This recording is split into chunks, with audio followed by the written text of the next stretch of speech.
Bonjour, c'est Nikita Bellucci, j'ai 28 ans, je suis ancienne ardeuse et je vais vous parler du harcèlement que je subis au quotidien dû à mon ancien métier. Est-ce que vous pouvez nous raconter un peu votre parcours? Alors je me suis lancée dans l'UX en 2011, j'ai regardé une scène et j'ai fantasmé sur un acteur. Je me suis dit pourquoi pas faire une scène et j'y suis restée 6 ans quoi. Depuis 2 ans, vous avez arrêté. Qu'est-ce qui vous a fait arrêter? Tout simplement une envie de changer de métier. Je me suis dit bon ça va, j'ai fait le tour et je me suis sentie prête d'arrêter. C'est quoi aujourd'hui être une ancienne actrice porno? C'est quoi l'image qu'on traîne et qu'on a? C'est, on va dire qu'il manque plus que le bûcher, quoi. On est complètement exclus de la société. Quand j'habitais en province, je sortais dans la rue, j'étais insultée. Je partais faire mes courses, 5 mecs dans une bagnole qui me disaient « Nikita, je veux te faire ci, je veux te faire ça ». Voilà, donc c'est très très violent, je le dénonce et le problème c'est que tout le monde s'en fout. On a un peu l'impression qu'avec Balance ton port, avec l'affaire Weinstein, le harcèlement a été condamné un peu partout.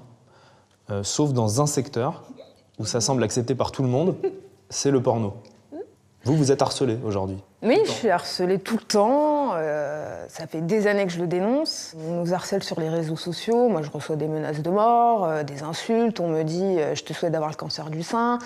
J'ai reçu dernièrement « j'aimerais te balancer de l'acide sur le visage pour savoir dans quoi tu vas te reconvertir plus tard quand tu pourras plus vendre ton corps ». Le problème, c'est que nous, on est amenés à se battre toutes seules.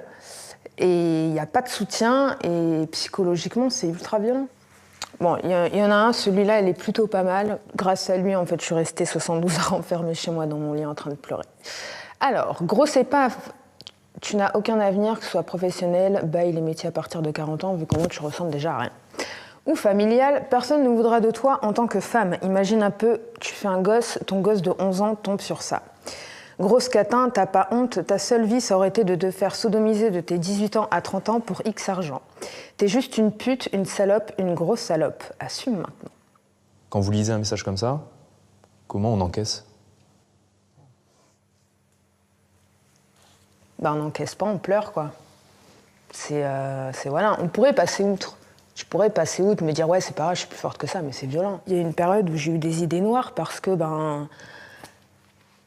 à force de se faire traiter de tous les noms, tout le temps, j'ai tellement subi cet harcèlement, tellement d'insultes, tellement de haine, que j'ai décidé de ne pas faire d'enfant. Parce que si demain je fais un enfant dans 10 ans, qu'est-ce qui va se passer? Déjà qu'avec moi, je reçois énormément de haine, qu'est-ce que ça va être pour mon enfant? C'est super grave, en fait, d'être obligé de décider de ne pas avoir d'enfant à cause de ça. Ouais.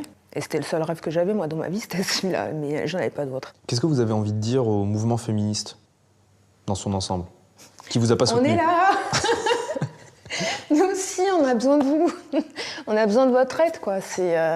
On a besoin d'être soutenus, que ce soit les actrices, les prostituées, tout ce qui est travailleuse du sexe. On a besoin de soutien, mais on n'en a pas. Et on doit se battre seul, quoi. Vous êtes harcelé par des majeurs, des hommes adultes, mais aussi par des très jeunes garçons. Quel type de message vous recevez? Là, j'ai des messages d'un gamin de 12 ans. T'es tarpin bonne, j'aimerais te bouffer la chatte. Ensuite, gamin de 13 ans. Salut, ça va, j'ai 13 ans et je suis fan de toi. Pourrais-tu m'envoyer des nudes, s'il te plaît? Ces messages-là, quand vous les recevez, vous en faites quoi? Capture, automatiquement. Capture d'écran. Ensuite, ce que je fais, c'est que si j'y arrive, je retrouve les parents. Je leur explique, voilà, je suis une ancienne actrice X. Voilà, ça me choque et je pense qu'il faudrait peut-être jeter un œil à ce que fait votre enfant dans votre dos et que c'est pas normal de recevoir ça. Et je sais que moi, s'il m'a vu, il a pas vu des scènes toutes mignonnes, quoi. Ça aurait dû être fait avant, mais c'est encore le bon moment pour expliquer à son enfant, voilà, c'est une fiction, c'est fait par des adultes pour des adultes, ce n'est pas de ton âge, ce n'est pas ça la sexualité. Parce que voilà, le jour où il va passer... il va faire sa première fois, qu'est-ce que ça va être? Il y a des études hallucinantes qui sont sorties sur la consommation de porno chez les très jeunes. Par exemple, j'ai lu un chiffre, moi, que j'arrive même pas à croire, 50% des garçons de 10 ans ont déjà vu un film porno. Il y en a même des plus petits, quoi. Moins que 10 ans? Mais bien sûr. C'est pas possible. Vous êtes un peu naïf, je trouve. Non, mais moins de 10 ans quand même. Mais si, mais à partir du moment où t'en as marre d'entendre ton gosse brailler, qu'est-ce que tu fais? Tiens, je te donne le téléphone. Allez, joue au téléphone. Non, mais le gamin, il est pas bête, quoi. Il suffit qu'il aille sur Internet, quoi. Enfin, moi, à 8 ans ou à 9 ans, j'avais pas l'idée Mais d'aller oui, sur mais les sites c'était porno. pas la même génération. Moi, je me souviens, à 15 ans, pour trouver le premier film porno, fallait fouiller, quoi. On cherchait la VHS planquée, et puis on avait le cœur qui était comme ça, qui battait à 200, et... Il y a des féministes qui vont vous dire vous dégradez l'image de la femme, vous participez à des films qui dégradent l'image de la femme. Qu'est-ce que vous leur répondez? Ben que c'est des films. C'est de la fiction, non mais ça peut paraître con, mais c'est de la fiction. Je vois pas en quoi je dégrade l'image de la femme, je fais quand même ce que je veux de mon corps, une fois de plus. Quand on rentre sur un set, on se met d'accord avec les acteurs. Toutes les scènes que j'ai pu faire, j'ai jamais fait ça dans ma vie privée. Et si mon copain me dit demain on fait ça, ce que t'as fait dans tes scènes, mais je le largue, quoi. C'est pas possible. Ça reste du cinéma, une performance. Et malheureusement, il n'y a pas assez de communication là-dessus, et du coup, bah voilà, tout le monde, les petits mélangent tout, quoi. Et du coup, ce qu'il faudrait pas mettre au début des films, ceci est une fiction. Non, mais j'avais pensé.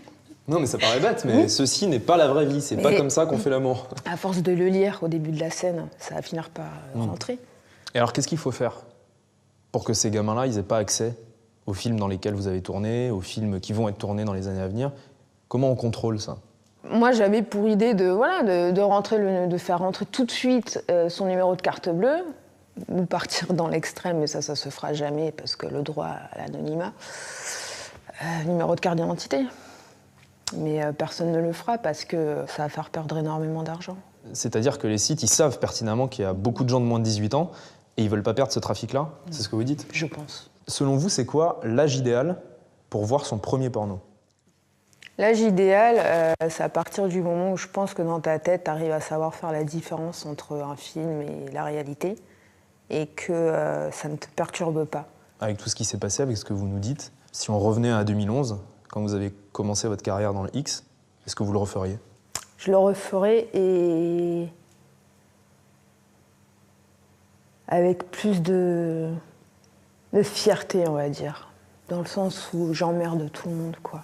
J'ai autant le droit de n'importe qui de vivre comme je l'entends, surtout quand je n'ai rien commis d'illégal.